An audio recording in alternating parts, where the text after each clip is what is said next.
everybody, and welcome to ToRAISE Questions, the Doula podcast. I'm here with Thérèse Hakoun. Hi, Thérèse. Hi, Sarah Allen Short. Thérèse is the executive director of ToLabor, a national doula training and certifying organization. And I work with ToLabor, and I'm a doula. Mm-hmm. And I do lots of other stuff too, yes, like most of you listening have a million jobs. I want to do a couple things today. We're going to have our main section is going to be a caller with a question.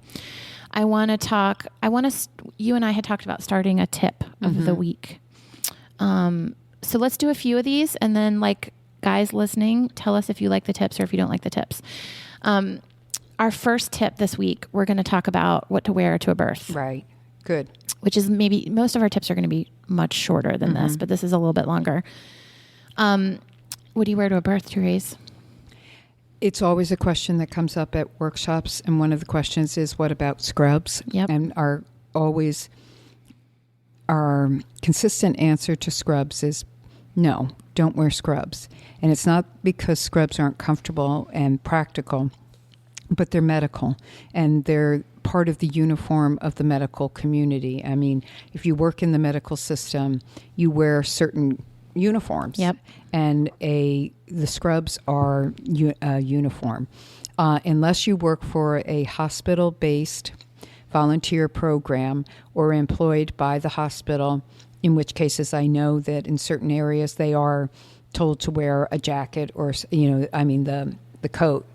And then they have their name tag on, but they're part of that program. So that's a different thing. You as independent doulas, don't do that because it can be confusing to the staff. It can be misleading. They may be confused, or it could make them mad. Yes, irritated by that. And we want to bring in home to the family, not more medical. So if for the family's sake, it's not a good idea either. So what do you wear? Comfortable clothing. Yep. Clothing that you can move around in very easily. Open your legs, get down on your hands and knees. So you want to be able to, I think, comfortable pair of pants, whatever those are to you, that you have movement on. Be very conscious of this. This is something that has come up. I've just heard this from a doula who works in a hospital regularly. And the doctor who was helping at the birth looked over at the doula, who they knew very well because of this program, and said, there's a doula in another room. Would you mind going in and talking to her about pulling up her pants? Because when she bends over, her butt crack is hanging out and her thong. And it bothered the doctor to see that. Well, let me say two things about that. One, as with any job, you should not show your butt crack or your thong. Two, it kind of annoys me that the doctor was like, it bothers me. Yes. I just have an initial well, too bad. This whole world is not revolving around you. But the first point is it's not professional. But here's why I think I hear what you're saying, Sarah, but I think it was also he wanted her to know that, but didn't know how to tell her that it was an awkward situation. So make sure your pants you have a shirt that's tucked in. I cannot believe we even have to say, make sure your butt crack doesn't show. But you know how many times you see people's butt cracks, women's and men's, and you see the top of their thongs or, their underwear. So be conscious of that, a shirt or something that you can tuck in, or a sweater over it, or something that is, your pants inevitably get lower as you're moving around. So you want to be aware of that. Something with pockets. Yeah. Layer. So I was going to say, layer. The two that I was going to say were layer, because the room can vary from t-shirt weather to sweatshirt weather, and closed-toed shoes that are washable, because you might get stuff splashed on you. And I see doulas all the time wearing flip-flops or Crocs with holes on them without socks, and I think it's just not good practice for the doula. So you want to wear shoes that bodily fluids. I mean, chances are you're going to have some amniotic fluid, some stuff. Well, you're walking around in an environment also. So I have one of my good doula friends loves Toms because they're comfortable, they're washable. A lot of people like Danskos because they're comfortable. You want something you can stand in for a long time that has decent support. So yeah, I tend to wear all black because it doesn't stain. And I feel like it's unobtrusive. So black t-shirt, black yoga pants. I usually don't have pockets because I find yoga pants more comfortable to squat and sit cross-legged and whatever. And then I learned to bring a change of clothes, because if you're in the hospital and you're supporting a woman in the shower, you might get wet. Right. And so I remember like the first 5 births, I had a change of clothes, and then I never needed it. I was like, I'm not doing that anymore. And then, or you get vomited 30 on. births in, I needed a change of clothes and really wished I had one, and ended up, the nurse offered me some scrubs, which I didn't take because I just felt weird about that. Anyway, so yeah, change of clothes. And the other one is your shirt. Make sure that when you're hanging, leaning over, that your breasts aren't hanging out as well. It's distracting. So not too low cut. Not too low cut. It's being sensible in what you're wearing and realizing you're going to be bending, moving, and doing all these different positions. If your breasts are hanging out and your butt crack is showing, oh well, hopefully the world doesn't end as a result of that, but you're trying to be more conscious of that. Some people like to wear long skirts because they feel like they have more movement in that. If that works for you, that works for you. Some people wear it like a long dress with pockets in it. If you have long hair, be conscious of, making sure you have a hair tie or a clip or something, because periodically your hair will have to be out of the way. No perfumes at all. If you are a smoker, you have to be very conscious of how strong the sense of smell is to your clients. If you have to pay attention to your breath, so this is all part of what to wear. You think so? I was thinking we're veering off of what to wear. No, I think it's all. I'm not going to go into details about those, but our smell is part of our clothing. It is, yeah. So if you have a genius tip or something to add about what shoes you like to wear or what your labor outfit is, I know a lot of doulas like to wear a t-shirt that says doula on it. There's a t-shirt going around now that says win and keep calm and call your doula. And different things like that. I know a lot of women, because To Labor has t-shirts, will wear, because it's a beautiful, our logos on it, it's beautiful. And that's just their go-to thing, because then they're identifying themselves also in the hospital as the doula. Yep, I think that's a good idea. Okay, tell me about what workshops To Labor has coming up. Well, our 2015 schedule is being developed still, so people should go to the calendar regularly. We have one in Richmond, Virginia, January 31st through February 1st. We have one in Portland, Oregon in February. March, we have Columbus, Ohio, and I believe something else that just popped out of my head. April, oh gosh, Sarah, I'm drawing a blank. I know we're going to be in San Diego, Chicago. Where else? The full list of workshops is on our website, www.tolabor.com.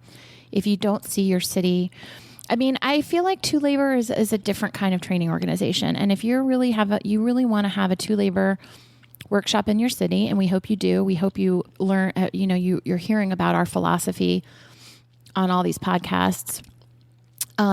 Email us at tolaborworkshops@gmail.com. And who is our new workshop? Nicole is our wonderful. Awesome. You'll love to talk with her. Wonderful workshop coordinator, and she will help you figure out if your city is a good fit for a workshop and how you can get free tuition.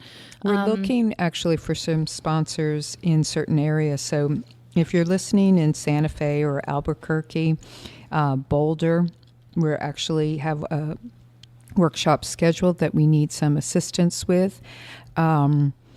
Arizona, anywhere in Arizona and in Northern California. And then wherever, like Sarah just said, you feel that there's a possibility of bringing a training, we'd love to talk to you. The other thing that we're doing in March is a acupressure for birth attendants workshop in Richmond, and we are scheduling one for Chicago in May. This is something we hope to do about 4 times a year in different parts of the country. So if that's something you're interested in as well, acupressure for birth attendants taught by a licensed acupuncturist, awesome person. A licensed acupuncturist who's friends with Ricky Lake and Tori Amos and everyone, Abby Epstein and all these. He's a super cool guy. He's a wonderful man. He's very knowledgeable and has taken the doula training. He's a doula, yeah. Yeah, so he's very versed on this. All right. Okay, thanks, Sarah. Thanks.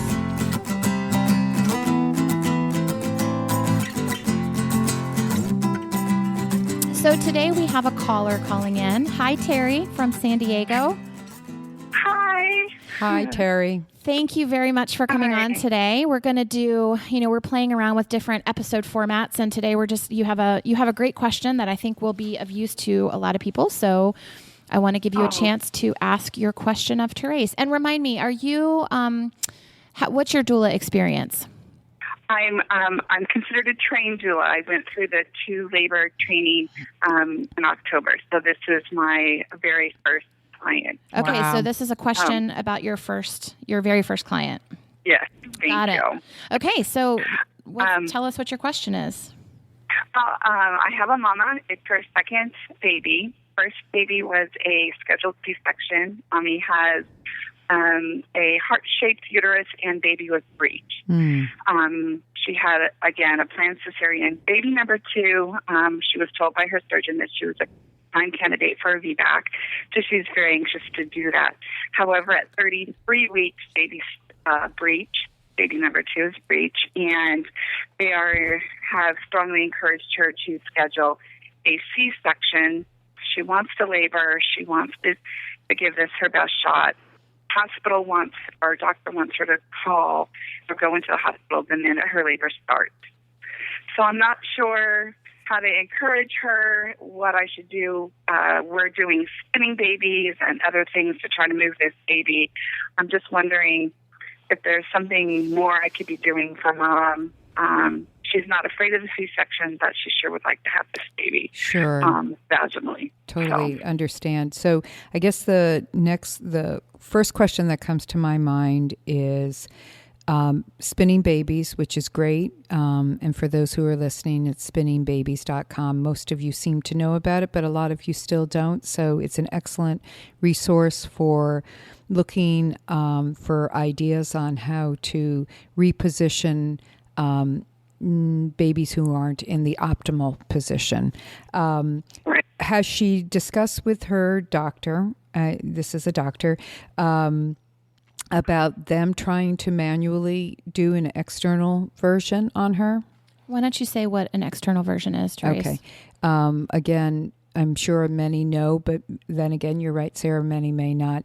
It's when the care provider themselves actually uses their hands to try to manually move the baby from the outside inside to the head down position. And there's more involved than just their hands. So has that been discussed, Terri? I don't believe so. I know that they've talked about, we've talked about positions and versions and things like that, but I don't think that her midwife or her surgeon or doctor OB has done anything manually with her. Okay, well, that's something that first thing I would contact her today, and I would say, this is something, clarify whether that has been discussed. And if it hasn't, tell her that this is something she wants to bring up with them about can they do this? Because most care providers, and that's not all care providers, but most care providers will try this. Sometimes they offer it. Other times they do not offer it, but they still will try it. They're not against it.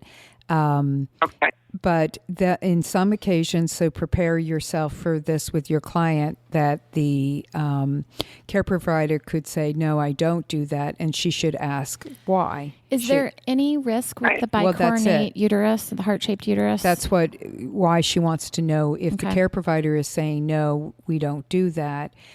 she wants to clarify, Right. is it because of her specifically, because of her situation with her uterus, or is it because they just don't like to do them, or do they have another medical reason for not doing them? If it's because they just prefer not to do them, it has no medical basis to it, then she can say to them, well, can you recommend a care provider who does? Because there are many OBs who have no problem with doing a version, like I said, and she can go get that done by somebody else. The benefit to that would be, besides spinning babies, which are all excellent, they don't all work, and neither does an external version. But because, you know, Terri, you want to give her all her options, you don't want to leave out one that they could possibly perform. So that would be the first thing. It is interesting that her first baby was Breech as well. And the question again would be, did they, and maybe you already know this answer, did she do anything? Did they do anything to try and get the baby to move out of Breech position the first time? Yeah, she said she did some eversion therapy, like in a pool. She did the handstands, she did, but not as much as she's doing this time around. And me, I'm having her actually do things several times a day. Good. And when she does those, baby is moving some, but she's certainly not head down at this point. Right. But so now ToRAISE, I feel, I don't know if you want me to say this. Maybe I shouldn't say this. The conventional wisdom is that a Breech baby in a bicornuate uterus is not going to turn. So I don't know if I should even say that out loud, because we want to act like there's always the chance, and you want to give her Terri every chance to turn. But the reality, and you've done research on this, I assume, as well. Yes. And what are you seeing? What Sarah just brought up?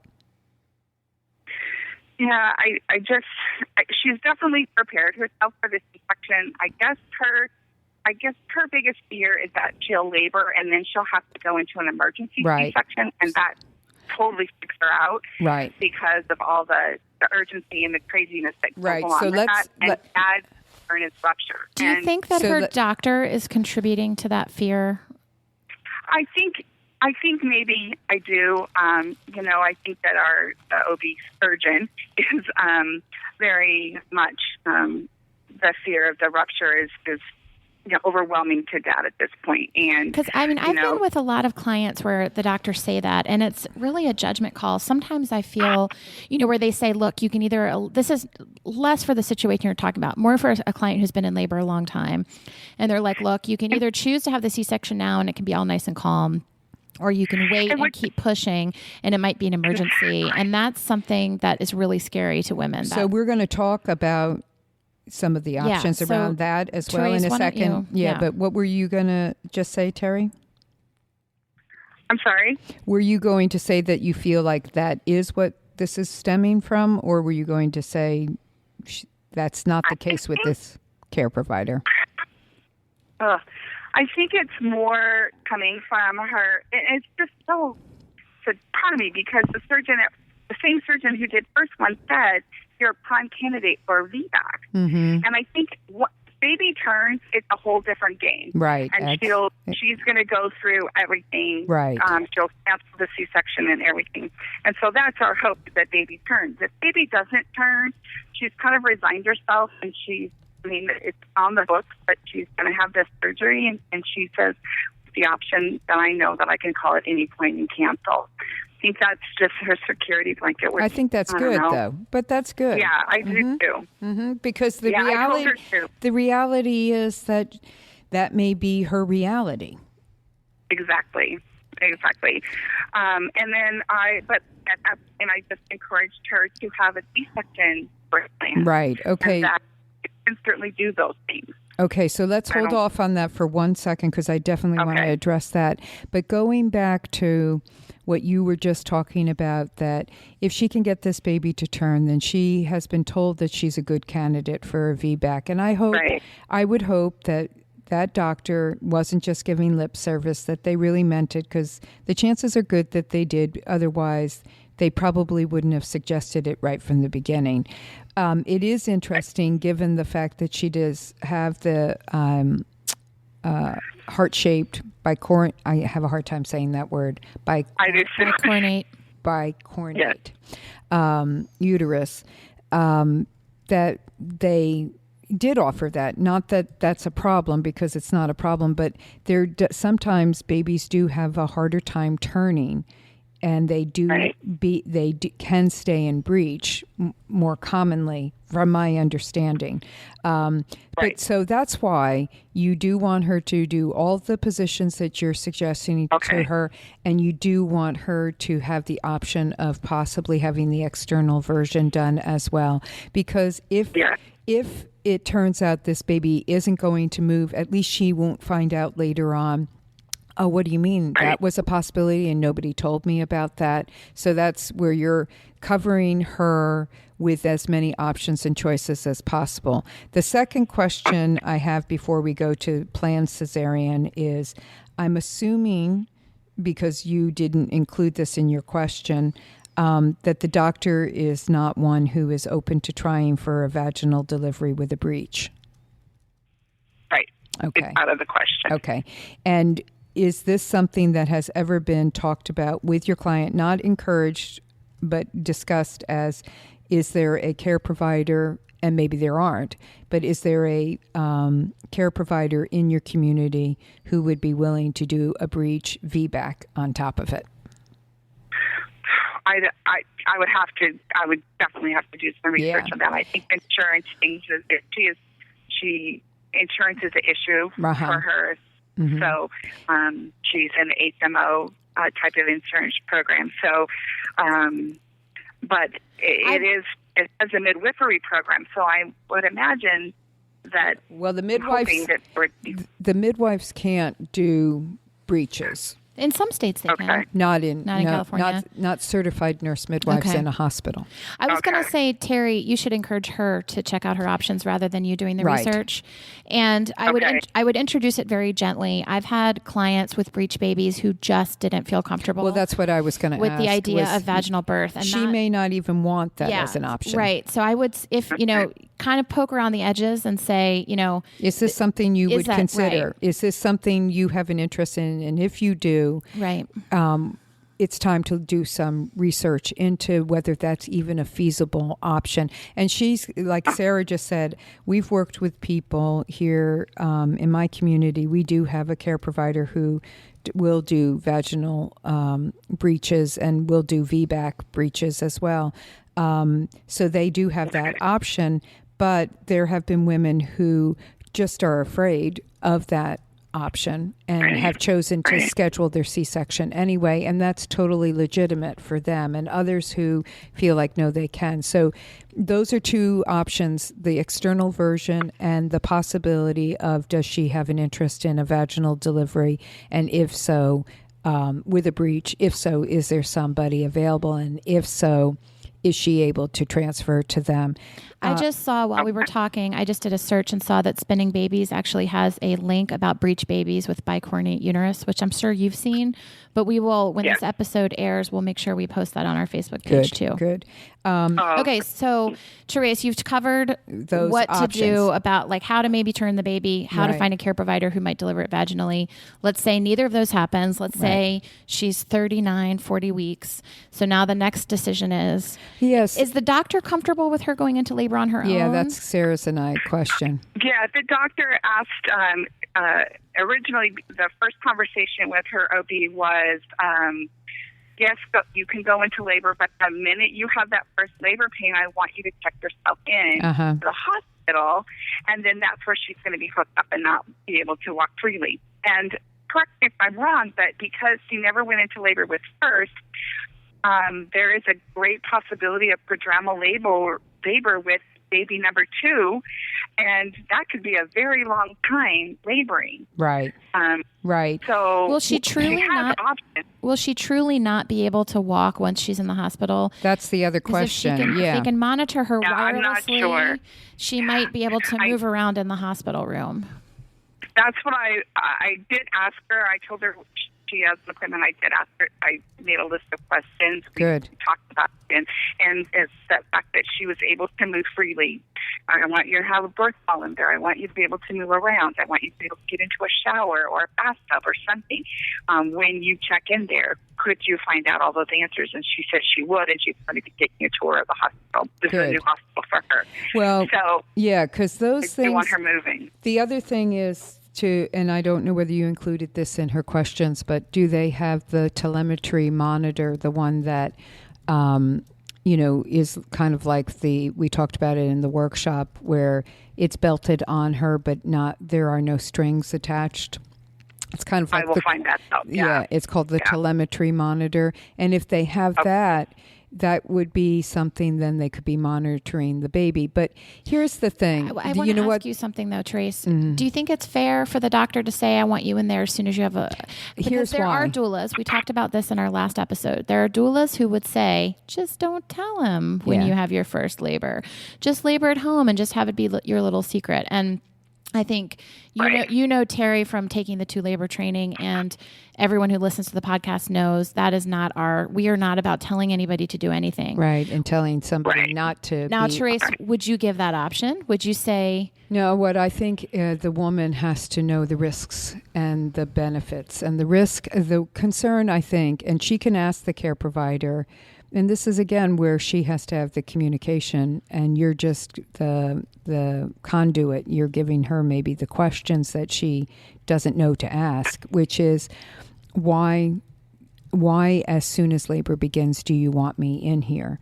Right. I think that's a very valid question. Very valid, because I have a feeling one of their concerns always is that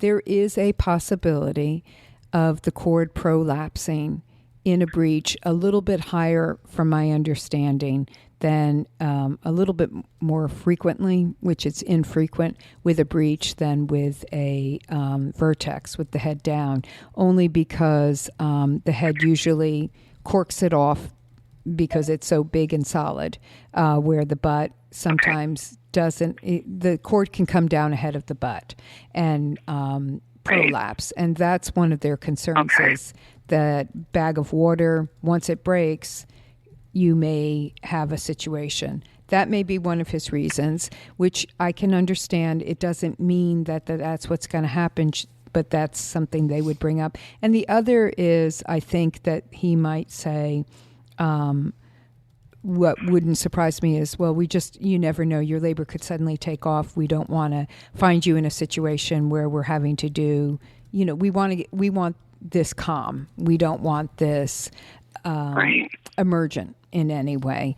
And it sounds like from what you've discussed, she doesn't want to end up with the, all of a sudden, this emergency C-section.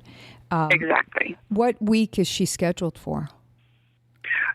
She's 3 days shy of 40. 3 days. Right now she is. No. Yeah, her due date January 9th. She's scheduled for C-section January 6th. Oh, got it. Okay. Yeah, she's 34 weeks, which is great because she's got time, to get this baby to move, which is possible, but not necessarily going to happen.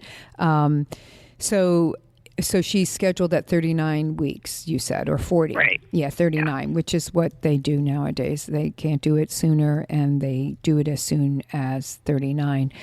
You're right. Also, she could have that longer labor. In the end, here's what it is. She doesn't want... So she has to ask some more questions, Terri, as we just discussed, and get more clarity for herself. But if she's at a place where she decides she's going ahead with the scheduled C-section because the baby is in breech and the baby's not coming down, the baby's not going to turn. I think your idea of talking to her about having her birth plan in motion, set, and discussed with the care provider about how she would like it, that she would like that skin to skin as soon as the baby is born, and how important that is.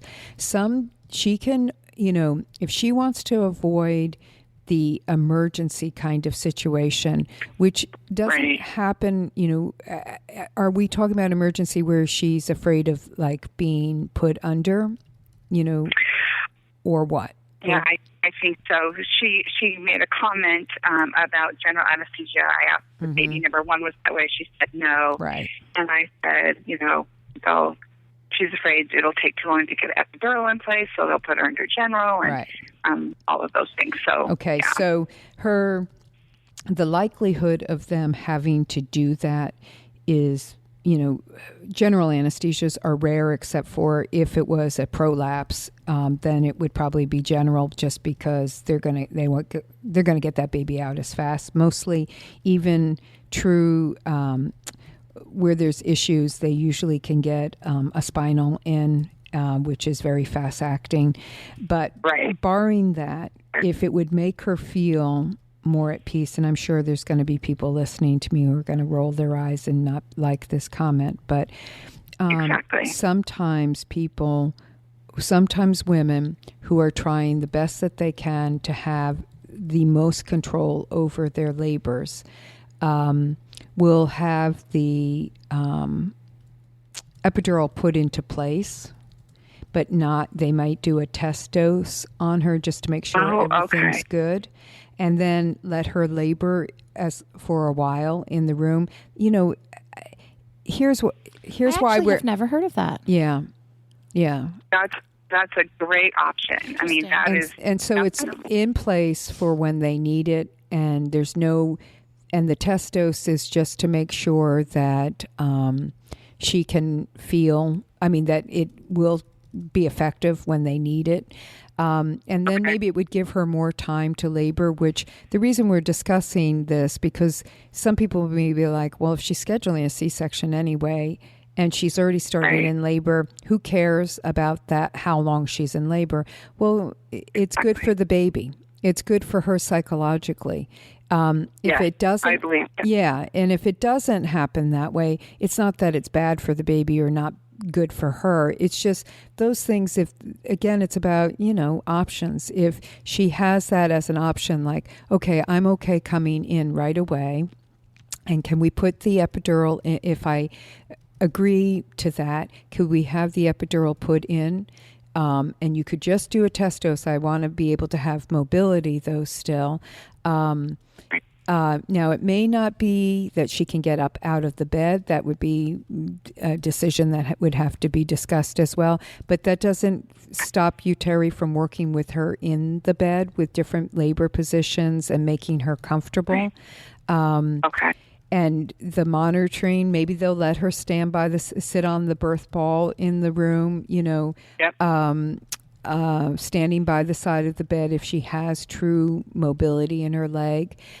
She does have some options around just coming in and scheduling the C-section. I think it's lovely that he is open to the idea of her being in labor. She should feel good that she has a provider who is comfortable with that. And so what I try and say to women also, if you have a care provider who is willing to give you some of these options, remember they're kind of going out on a limb themselves. They're outside of their community's box. And if you can help them feel, if you can compromise with them on some ways, they're more likely to continue to compromise, not only with you, but with other women in the future. Yes, absolutely. Oh, yeah. Yeah. Awesome. Awesome. So let's talk a little bit about, and then we're going to let you go, but let's talk a little bit about how to support her in the C-section if that happens. Right. Do you know if you'll be allowed in the operating room? That's a discussion she's going to have with them. She's going to request it. Just telling her, just your husband or your partner can be in there. At this point, I told her if that's the case and then that's the protocol, then make sure you put it in your birth plan that you want me in the recovery room, and the minute you come to recovery, that's where I'll be. Okay. So they're trying to. She's requesting it.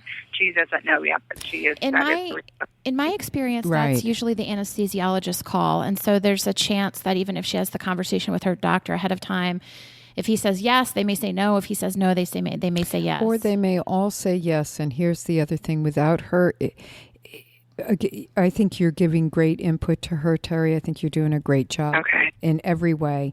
I think, though, the final reminder that, we talk about a lot in the workshops is the reason I would love for you to be present for that is that it's just like giving birth vaginally. You being present, you're the other hands, the other eyes in the room, the other support person. And if, say, for instance, after they have, hopefully they'll bring the baby, skin to skin, but say they don't right away, or they need to take the baby over to the side of the room, you can then stay with the mom at her head, and the partner can go stand and watch what they're doing with the baby. If for some reason the baby needed to be whisked out of the room to the NICU unit, which in this case we're not anticipating, but you never know with anything, the partner could leave and then the mom wouldn't be left alone. So that's one of the reasons that you want to see if you can be present.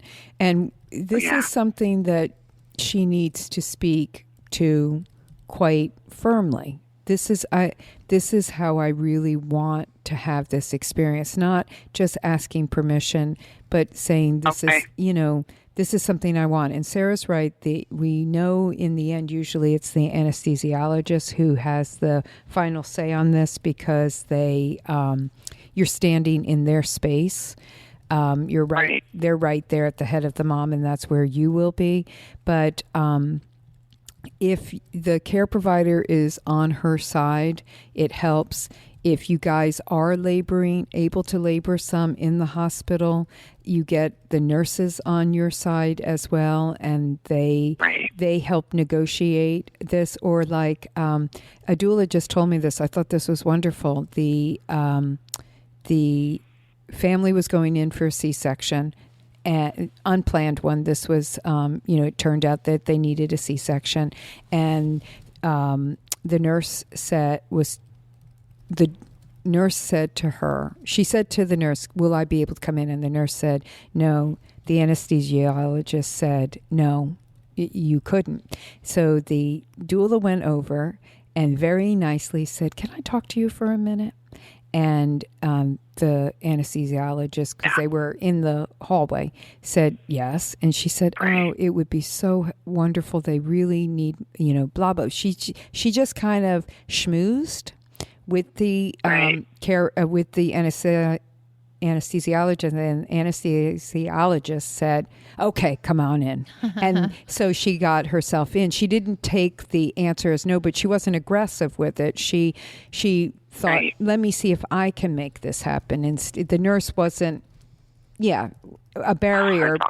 So keep that in mind as a possibility.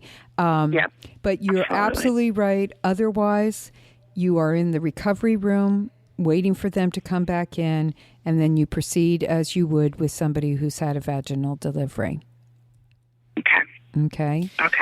I also wanted to mention there's a couple of things. If you look up, you probably know about all this, but just for listeners, if you look up what they call mother-friendly, baby-friendly C-sections, what actually happens during the C-section can make a big difference. I've shared on the podcast before. I was at, I think, the most beautiful C-section I have ever seen a couple of years ago, where they allowed the family to bring in music, and they actually dimmed the lights in the OR and just had spotlights right over her stomach so the doctor could see everything.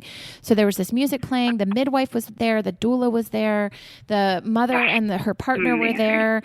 They passed the baby immediately to the mother, so that she had immediate skin on skin. It wasn't just the thing where they waved the baby's face near the mother's face.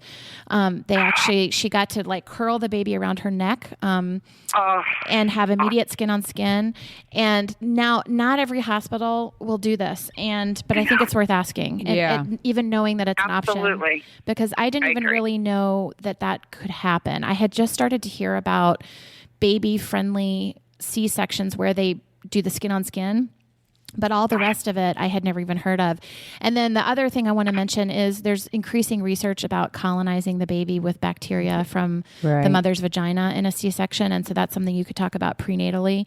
The idea is the baby gets a lot of good stuff and coming through the vagina, and that if the baby comes out through a cesarean section, you can actually take a swab and colonize the baby with that. Yeah, the provider is the one who actually does that. That's another conversation if she wants to have with them. Could she do it herself if the provider? Yeah, she could, but they say the best case scenario is this: just before she is taken into the operating room, a swab is done of her vagina.